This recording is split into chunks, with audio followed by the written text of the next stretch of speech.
It is my pleasure to introduce today's speaker, General Ray Odierno, who is the Commander, U.S. Joint Forces Command. We couldn't find a speaker, I think, better qualified to talk to the subject of this conference.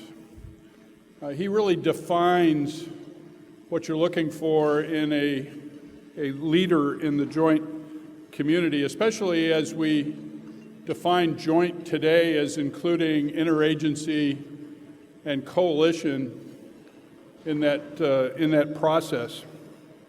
As I'm sure you all know, just before coming to U.S. Forces Command, General Odierno spent 2 years commanding the multinational force and the U.S. forces in Iraq. Almost immediately before that, with only a 7-month break, he had been over there commanding 3rd Corps and the multinational Corps Iraq from December 2006 to February of 2008. Prior to that, he's commanded at every level within the Army and the joint community. He was certainly no stranger to Iraq, where he had been earlier commanding the 4th Infantry Division, and was there throughout the first year of Operation Iraqi Freedom from April 2003 to March 2004. And it was during that period of time, while he was in command in Iraq, that members of the 4th Infantry Division captured the former President Saddam Hussein near Tikrit. He's also had staff assignments at virtually every level in our government, and I think probably understands the world situation better than most, having been the primary military advisor to 2 Secretaries of State, Colin Powell and Condoleezza Rice. Again, I don't think we could find a person better qualified to talk to us about joint operations, and having just come back from Iraq and now guiding the process of restructuring the joint community in the Department of Defense, which is obviously a critical task, so that we don't lose all that we've learned in this process, and we make sure that it's institutionalized going forward. So please join me in a warm AFCEA and U.S. Naval Institute welcome to General Ray Odierno.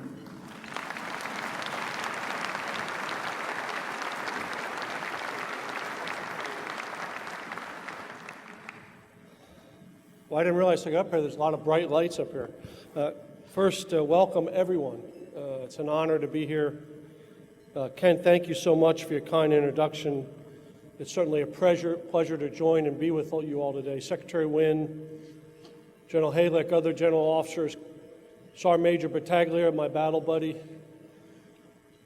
all the soldiers, sailors, airmen, Marines, Coast Guardmen that are here, all of the great civilians and contractors who constantly support our military, I thank you so much for having the opportunity to spend some time with you this afternoon.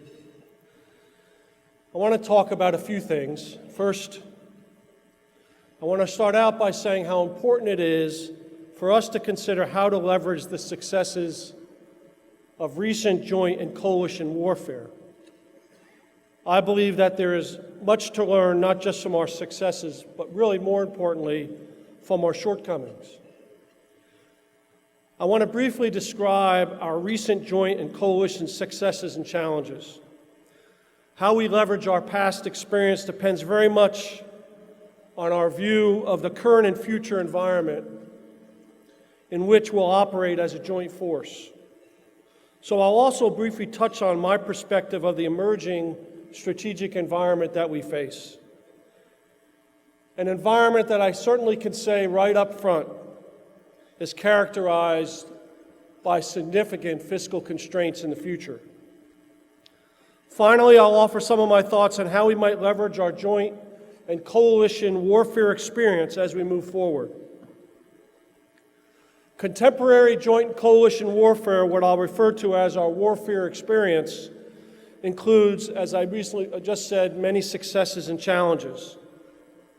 Since the tragic events of September 11th, now nearly 10 years ago, we have fought as a joint force and in a coalition with dozens of diverse international allies and partners. Our warfare experience since 9/11 has accelerated jointness and expanded our understanding and appreciation for the importance and the necessity of coalition operations.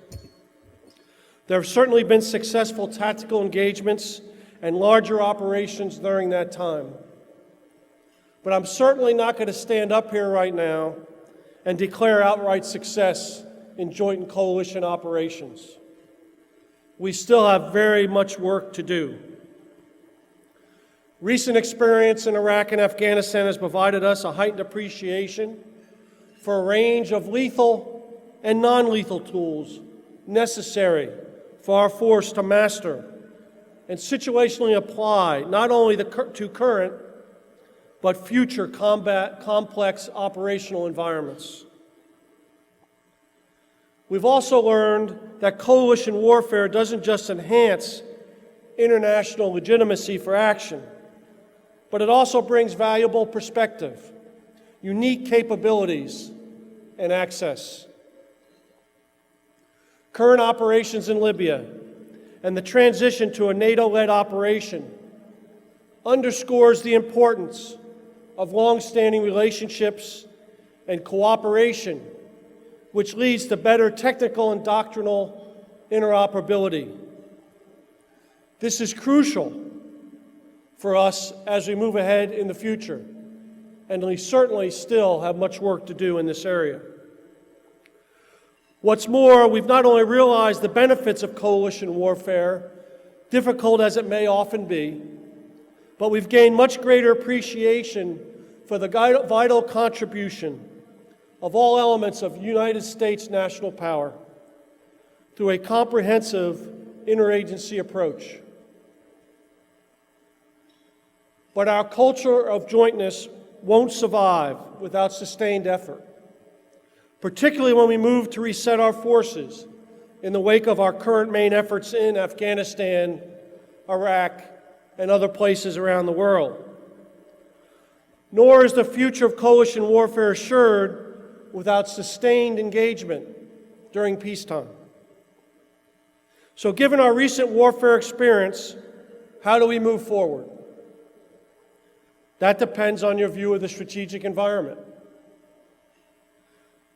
The strategic environment in which we collectively operate, really the world we all live in today, is increasingly changing and increasingly complex. Our world is at once interconnected instantaneously, yet billions still live in relative isolation from the fruits of liberty and prosperity which we all enjoy every single day here at home. Our world is increasingly globalized by communications, technology, which has allowed many of those who are disenfranchised peoples to see what they're missing, and has enabled them to challenge the status quo at the speed of Twitter. Globalization has also given rise to new emerging powers, both state and non-state actors. And the balance of power among nations has shifted, tilted away from the West and toward rising Asian powers, notably China, and to a somewhat lesser extent, India. But we must remember that security and prosperity are not zero-sum equation in today's world.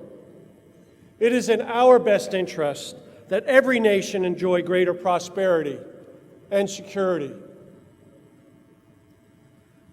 However, it is difficult to see the current strategic environment inherently trending toward peace unless we, along with others, act to positively influence it.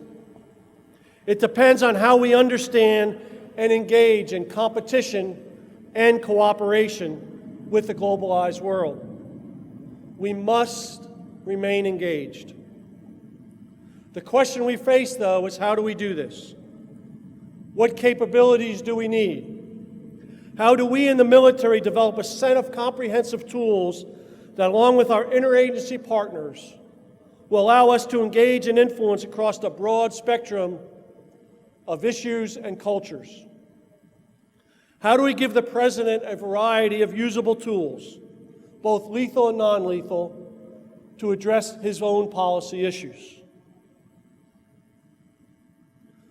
What we can say with great historical accuracy is that the future is unpredictable. But we must make an educated guess about its principal features. I believe current strategic trends are a valid guide to the near future, and principal among them is the fiscal crisis emerging in our own country.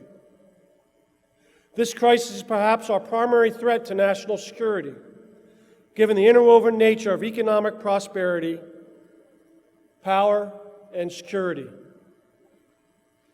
The previous decade was characterized by expansion across the government in many of our coalition, as well as many of our coalition partner governments. The coming decade could be one of contraction. Any plan to fight our way out of the fiscal predicament will entail burden sharing across the government. What impact this will have on the Department of Defense is not yet known. But I do know we will need an even greater creativity and resourcefulness on part of our joint force, as well as our coalition partners, to face these complex challenges that are ahead. But first, it is important that we must determine the risk to our own national security objectives, and then set priorities. We then must avoid the trap of doing more with less. This is a recipe for creating a hollow force that is under-resourced. So in light of our warfare experience and the emerging strategic environment, how do we leverage these insights as we move forward? We must continue to learn from our recent warfare experience, such as the lessons of asymmetric warfare. But we must recognize new emerging challenges which change the characteristic of future conflict and require us to adapt, require us to continually assess, require us to redefine, potentially, the military art. At the most basic level, we must harness those insights from our warfare experience through critical assessment, qualitative and quantitative analysis, and formal lessons learned. Provide the mechanisms to plow the most important, relevant insights back into adaptive training to prepare our joint and coalition teams for ongoing future challenges and operations. And as I've already said, one key characteristic of the emerging environment is our governmental fiscal crisis. In what way can we leverage that? Where is the opportunity in something generally regarded as an unambiguous negative? The opportunity lies in the fact that we are now forced to make decisions which previously we could avoid. Additionally, this opportunity comes at a time when we're looking at resetting much of our force after a decade of persistent war, and a time when services might naturally gravitate inward. Recently, the Secretary of Defense noted that the tendency of our military bureaucracy, indeed any big organization, is to return to old and comfortable habits. We in no way can afford to do this as we look to the future. We have to move forward toward a more integrated joint force. We must aggressively eliminate unnecessary redundancy within the Department of Defense. We must be more efficient and mitigate reduced capacity by working together more closely. Not just more closely between the services, but within the broader U.S. government. I'm encouraged, therefore, by current initiatives which focus on service fundamentals in a broader joint interagency and coalition context.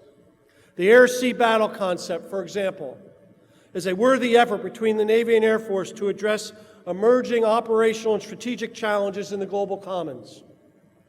And the Army operating concept is firmly couched in a comprehensive approach to future operations. Emphasizing this important perspective, Secretary Gates has stated, military leaders must have a comprehensive and integrated view of their service future needs and capabilities, a view that encompasses with equal emphasis all of the service's varied missions. We need leaders with vision. We need leaders willing to tackle these difficult issues. We need leaders who are willing to do what's better for our force as a whole and not focus internally on their own service. I agree with the notion expressed recently in a widely circulated article concerning a new national strategic narrative,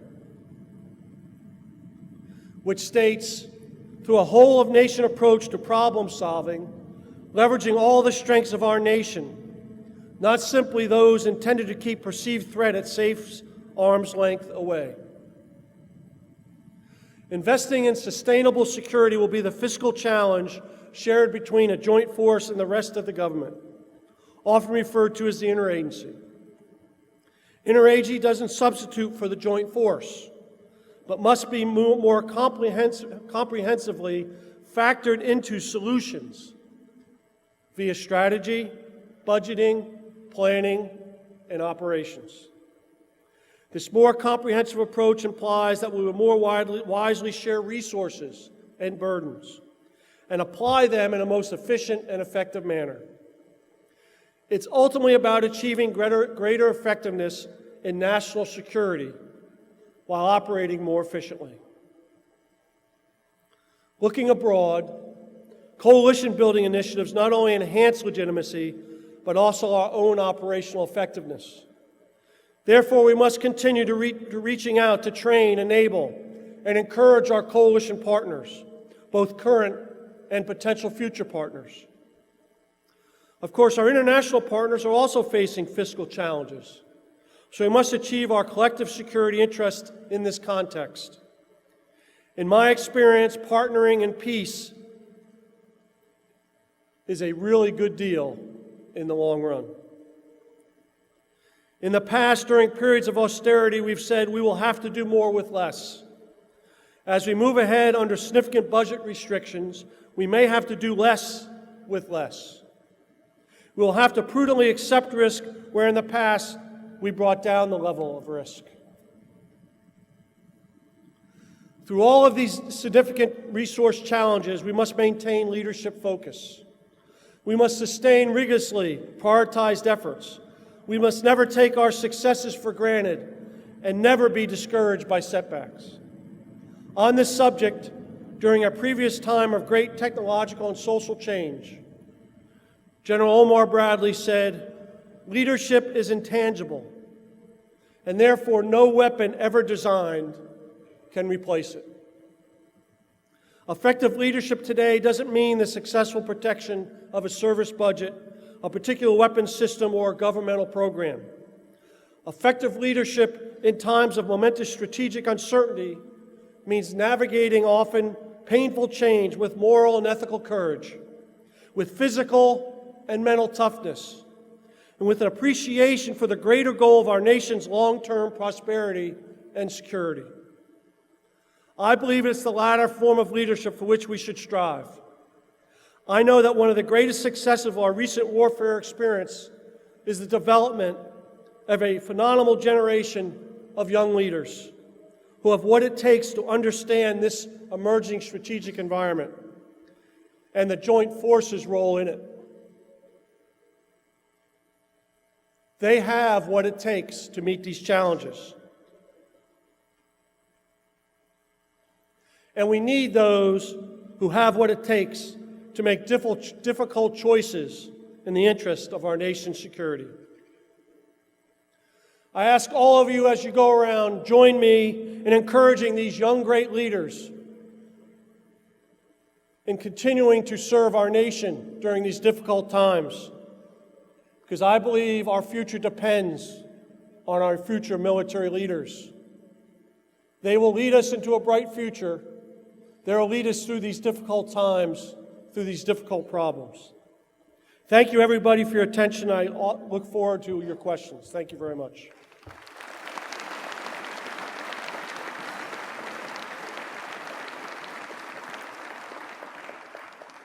Any questions, anybody? I can't see you, so you have to speak up. Anybody? Here we go. Sir. Thank you, General. Hank Giffen from SAIC. The Navy budget is about a third procurement, parts, buying planes, ships, and so on like this, and then the other services, it's a considerable amount. And we obviously have not, I shouldn't say obviously, but in many cases we haven't done very well in bringing those equipment in on time and budget and so on, and we've canceled a number of programs and so on. Do you see a change in the way that the services procure things, particularly along the stuff that might be joint, that we might be able to do a little better job on? Thank you. Well, this is the question we've been struggling with for many years. I'm sure Secretary Wynne could help me with answering that question, but all the services struggle with this. One of the things that I believe we should take a look at is leveraging technologies that are already being developed in the private sector. One of the things I learned over the last 5-6 years is many technologies were able to be fielded very rapidly to our soldiers, sailors, airmen, Marines in Iraq and Afghanistan by off-the-shelf technologies that were able to be delivered extremely quickly without going through a long, developmental, expensive process.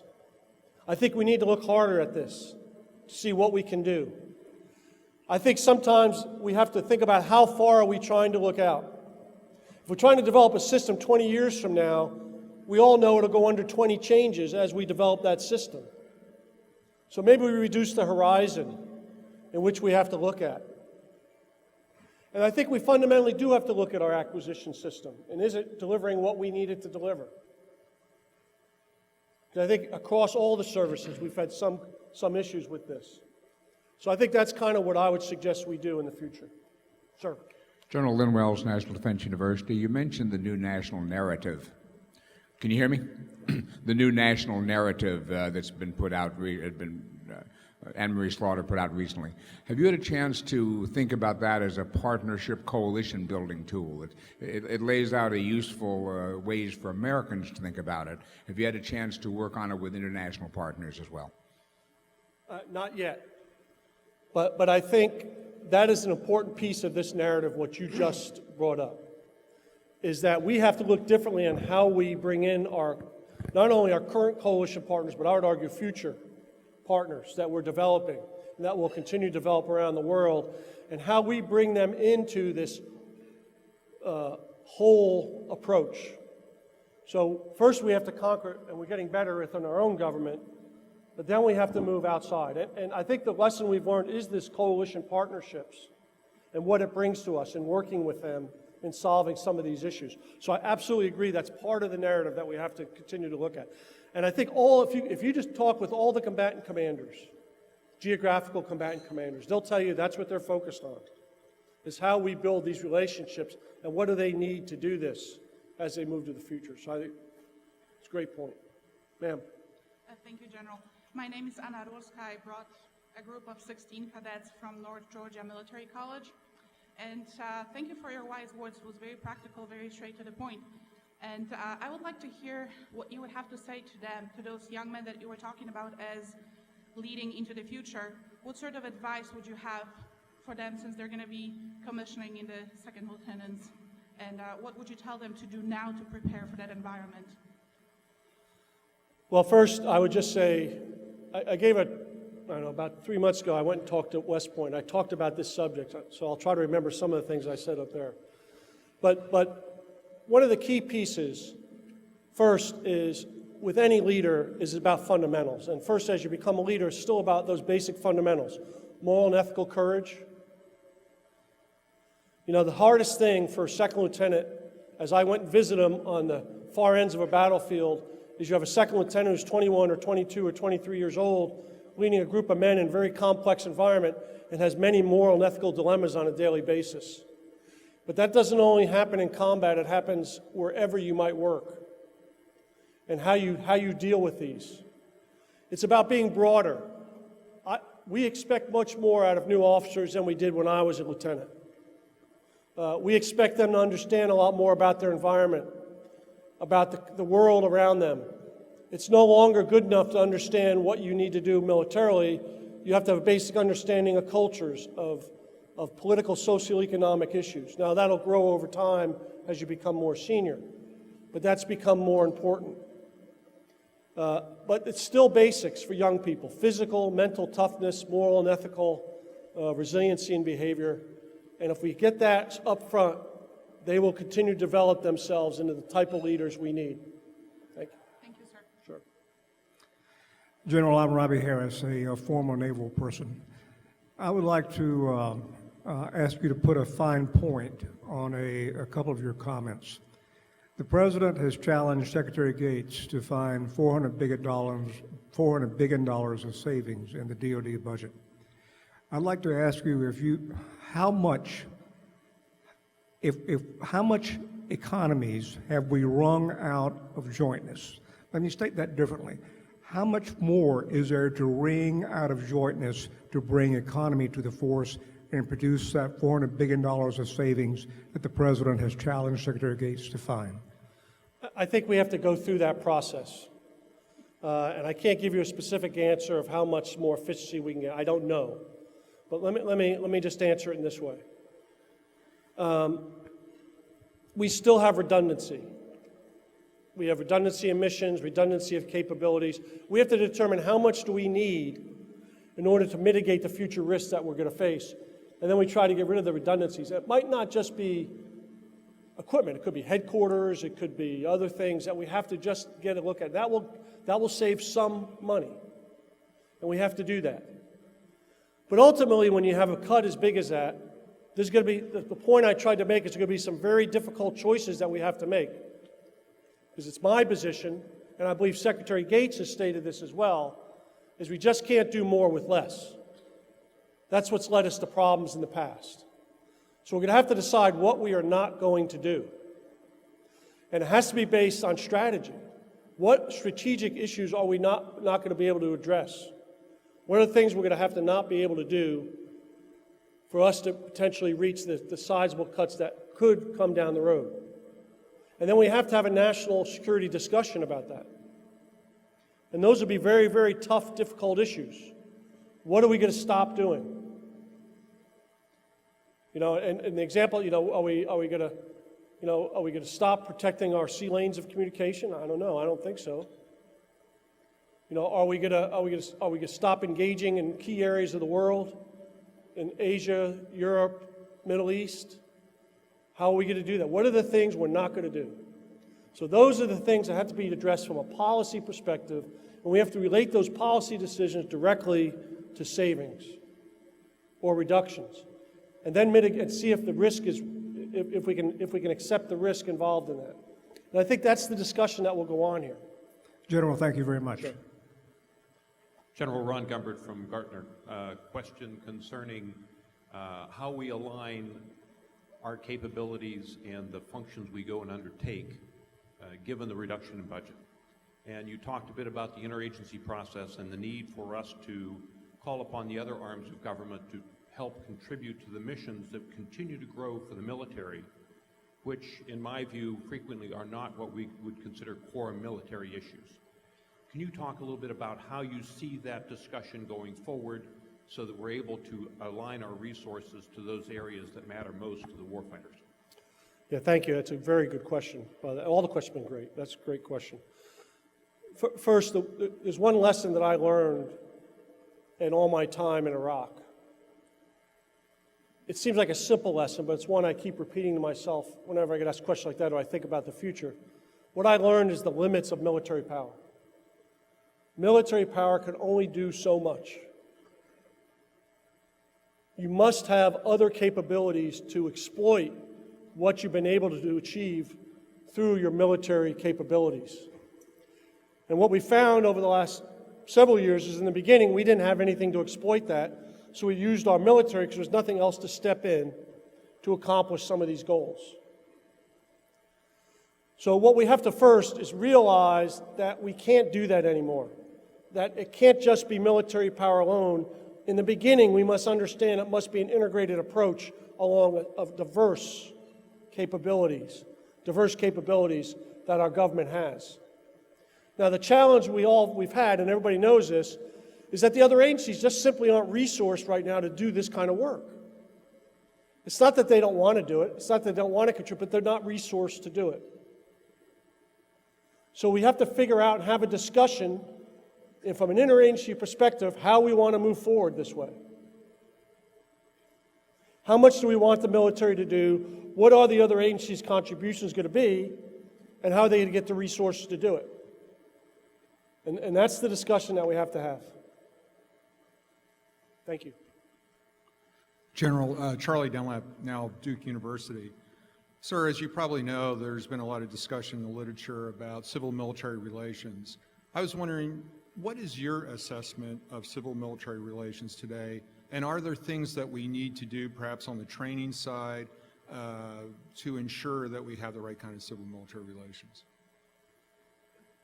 Well, I know I did. I know a lot of people have learned a lot about civil-military relationships over the last 10 years.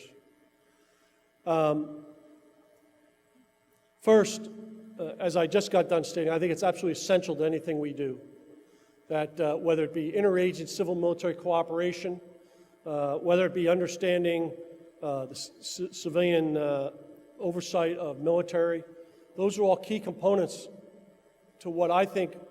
First, the civil military oversight of our military is absolutely essential to everything we believe in our Constitution.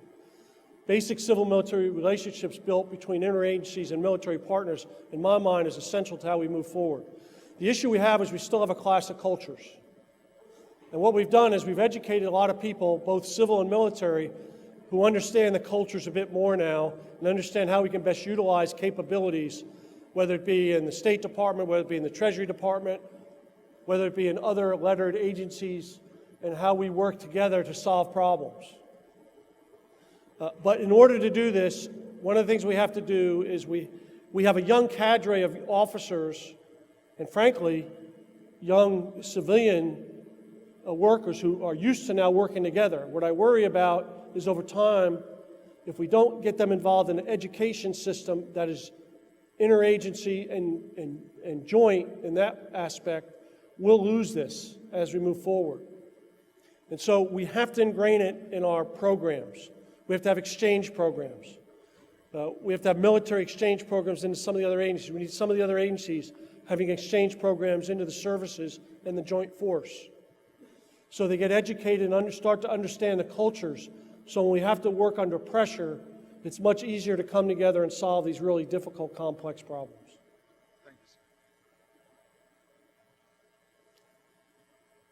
Sir, Mark Katana's VisaNet. Are we at the point where our military is tired seeing themselves coming and going? The point in the problems with the budget, where we have to move into a particular situation, fix it, but don't get involved in nation building.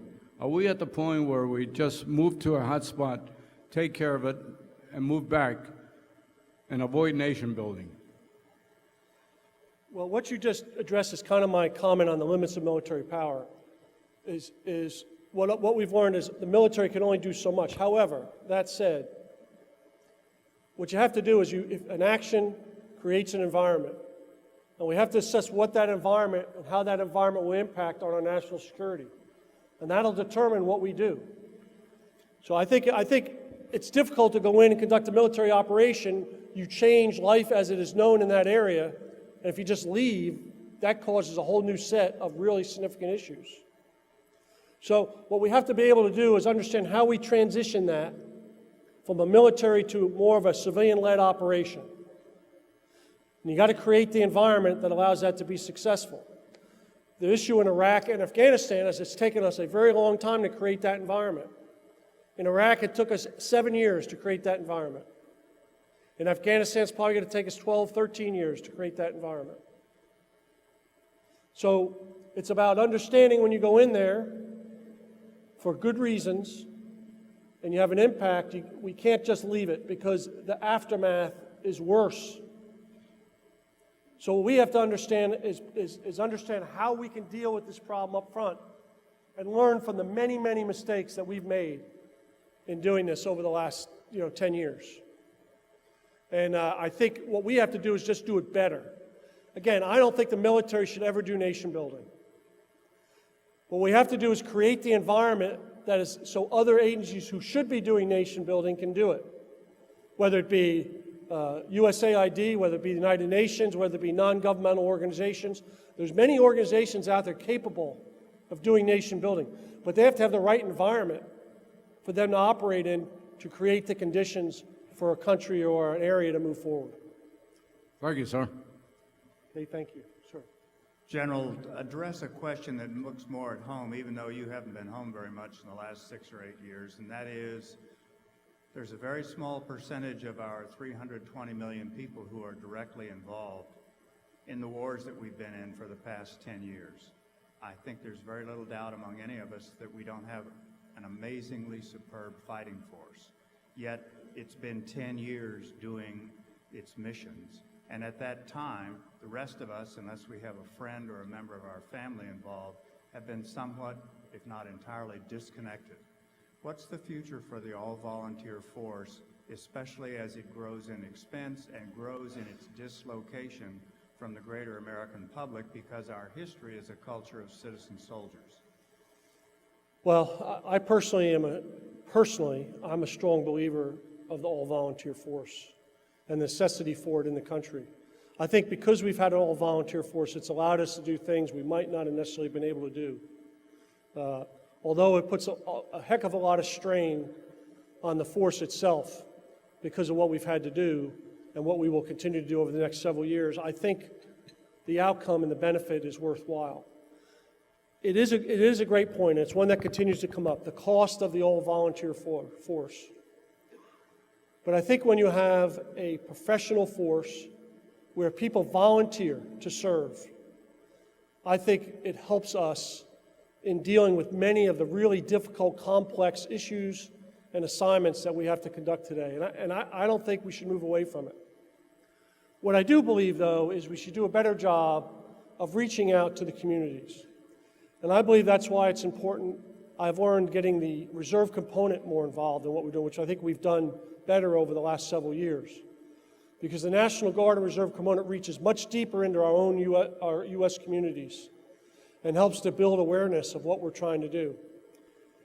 I think that people fundamentally, absolutely understand what we're doing. They probably don't understand the sacrifice, they don't understand the impacts on families, but they understand what we're doing and how difficult it is what we're doing.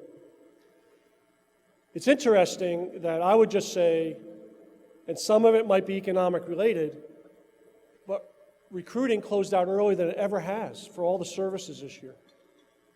I think in March, it closed out in March. Usually the Army, which is the biggest, takes till September to close out. And the last couple of years they've closed early. The applicants for the military academies are up. And these are young men knowing right now, and women knowing that they are going to probably have to go to war when they go to the military academy. So I think there's enough of a belief of service. I'd like to see service extended much broader than the military. I think service is incredibly important. And everyone should serve in some way, whether it be in your local community, whether it be in your state, whether it be in your federal government, whether it be in some private organization that serves the greater good. I believe what makes a strong nation is people who believe they must contribute something to something that's greater than themselves. And in my mind, that's what we should be encouraging.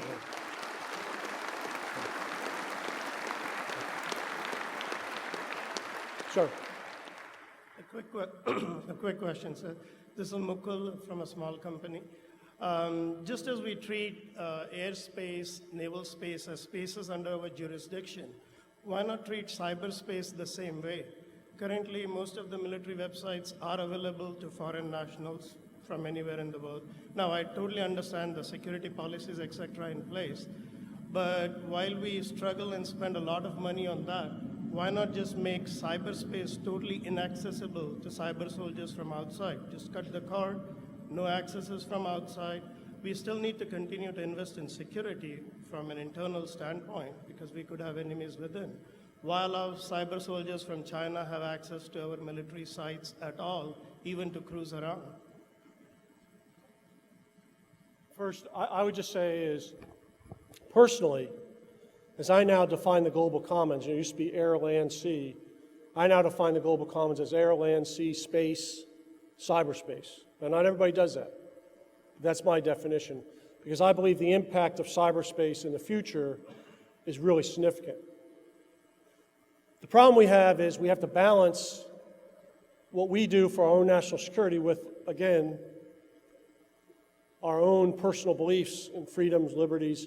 And so we have to look at this very carefully. And I think establishment of Cyber Command is a major step for us in understanding and believing that this is a really important piece of the future.